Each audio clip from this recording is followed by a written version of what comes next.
आपण पाहतात स्टार लक्ष मराठी न्यूज. वेद नवे युगाचा, कुठेही कधीही केव्हाही. उमराणे येथे केदारनाना आहेर यांना अभूतपूर्व प्रतिसाद. आज दिनांक 17/11/2024 रविवार रोजी चांदवड देवळा विधानसभा मतदारसंघातील उमराणे येथे चांदवड देवळा परिवर्तन विकास आघाडीचे अपक्ष उमेदवार श्री केदारनाना आहेर यांची रात्री 8 वाजेला प्रचंड जाहीर सभा झाली. श्री केदारनाना आहेर यांचं उमराणे गावात आगमन होताच ढोल ताशा बँड बाजाच्या गजरात स्वागत करण्यात आले. शहीद स्मारकापासून मिरवणूक काढण्यात आली. यावेळी पुष्पवर्षाव करण्यात आला. नंतर छत्रपती शिवाजी महाराज चौकात सभास्थळी अनेक मान्यवर उपस्थित होते. यावेळी स्वर्गीय निवृत्ती काका देवरे, कृषी उत्पन्न बाजार समितीचे माजी सभापती श्री विलास काका देवरे, देवळा तालुका पंचायत समितीचे माजी उपसभापती श्री धर्मा अण्णा देवरे, बाळासाहेब देवरे, उमराणे येथील रामेश्वर कृषी उत्पन्न बाजार समितीचे अध्यक्ष श्री खंडू काका देवरे, राजू आबा देवरे इत्यादी उपस्थित. चांदवड कृषी उत्पन्न बाजार समितीचे माजी सभापती डॉक्टर आत्माराम कुंभारडे, विजय आहेर, चांदवड देवळा विधानसभा माजी आमदार श्री उत्तम बाबा भालेराव उपस्थित होते. यावेळी श्री केदारनाना आहेर यांनी चांदवड देवळा विधानसभा मतदारसंघाच्या विकासासाठी येत्या 20/11/24 बुधवार रोजी होणाऱ्या मतदानवेळी रिक्षा या निशाणीचे बटन दाबून प्रचंड बहुमताने विजयी करण्याचे आवाहन केले. तसेच चांदवड देवळा विधानसभा मतदारसंघातील अपूर्ण कामे पूर्ण करण्यासाठी, विकास कामांना गती देण्यासाठी, पाण्याचा प्रश्न, रोजगार उपलब्ध करून देण्यासाठी प्रयत्न केले जातील असेही श्री केदारनाना आहेर यांनी आश्वासन दिले. यांच्या प्रचारार्थ अभूतपूर्व जनसमुदाय लोटला होता. नाशिक स्टार लक्ष न्यूज साठी रफिक सय्यद. बोल छत्रपती शिवाजी महाराज की, बोल रामेश्वर भगवान की.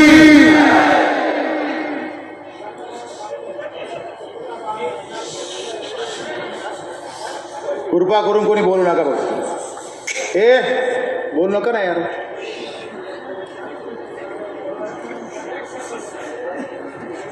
येथे जमलेल्या माझ्या मायबाप जनते, आज मी तुमच्या समोर मतांचा जोगवा मागण्यासाठी इथे आलोय.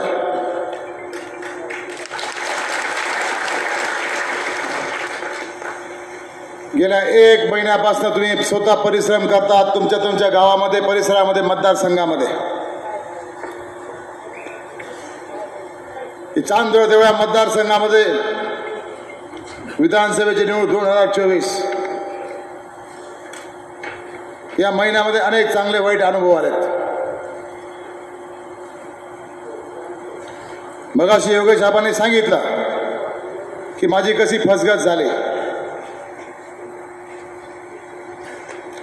आज 2 सभा होत्या, मालेगावला मुख्यमंत्र्यांची, चांदोडला आदरणीय माझे नेते देवेंद्र फडणवीस यांची.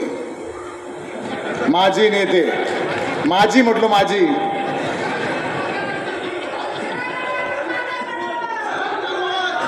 या सभेला कुठलाही राष्ट्रीय नेता नाही,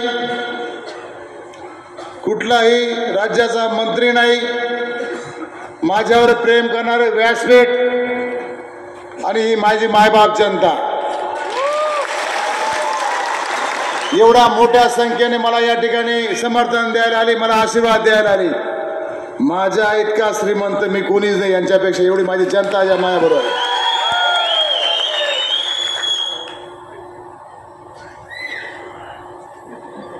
डॉक्टर साहेब, तुम्ही सांगितलं वडनेरची सभा, आपली जी फॉर्म भरायची सभा होती ती जनतेने फॉर्म भरायला लावला होतो म्हणून त्या सगळे समर्थनात आले होते.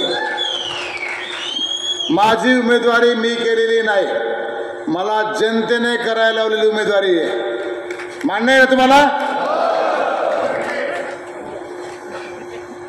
ही गर्दी बघून गेल्या अनेक दिवसापासून आमच्या बंधूचे जरा तळपायाची वाळू सरकलेली आहे. यांची दयनीय अवस्था. पन्ना पैसे देऊन 300 रुपये रोजाने माणसं गर्दी कमा लोणेला तशीच गर्दी 300 रुपये रोज आज पण तशीच परिस्थिती होती. इथे पैसे देऊन आलेत का तुम्ही? अरे 10 वर्ष आमदारक्या करून तुम्हाला माणसं नाही कमावता आली, फक्त पैसे कमावता आले तुम्हाला. माझ्याबद्दल आरोप केला आदरणीय फडणवीस साहेबांनी.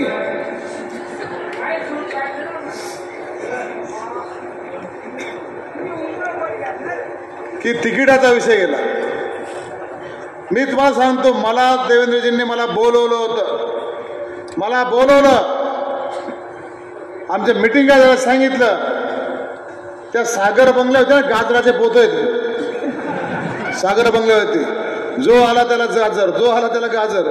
मला म्हणे तुम्हाला विधान परिषद देतो. काय म्हणे विधान परिषद देतो, तुम्ही थांबा. मी तिथून बाहेर निघालो, थोडं बरं म्हणे विधान परिषद होऊन जाईल आपली आपली. दुसरा एक गेला गणेश गीते, तुला विधान परिषद, तोही बरोबर होता. तो तुला काय सांगितलं म्हटलं, मला विधान परिषद म्हणे. मला किती सांगितलं म्हणे. यायला मी परत ठाण्याचा एक माझा मित्र होता, तो मी तिथे लाईनीत होता. आम्ही चहा प्यायला कॅन्टीनमध्ये गेलो बाहेर. म्हणे काय झाली भेट झाली म्हणे. साहेबांनी पाठीवर ताप मारली म्हणे, विधान कोणाला सांगू नको म्हणे. काय मला विधान परिषद दिली म्हणे. त्याच्या आयला म्हटलं. मी म्हटलं बाहेर आलो. आम्ही परत जेवायला ट्रायडलच्या खाली हॉटेल आहे तिथे जेवायला गेलो. तिथं पंढरपूरचा माझा एक मित्र आहे, तो भेटला. कोणी कुठे आले होते म्हणे, मी देवेंद्रजींना कालच भेटलो, काल भेटलो. पण तुझी काय तिकिटाची परिस्थिती? देवेंद्रजींनी सांगितलं, तुझं काय आता सर्वेमध्ये नाव नाही आहे, तुझं सर्वे तुला तिकीट देता येणार नाही, तुझं आता विधान परिषद आपण 100% करून टाकू. म्हणलं कोणतं 12 मध्ये का 6 मध्ये? आत्ता जे आहे ना याच्यामध्ये लगेच म्हणे. आम्ही एकमेकाला पाहत होतो. मग आम्ही ठरवलं आता थांबाय. गणेश गीते आता राष्ट्रवादीमध्ये गेला माहिती ना, नाशिक पूर्वमधून लढतोय.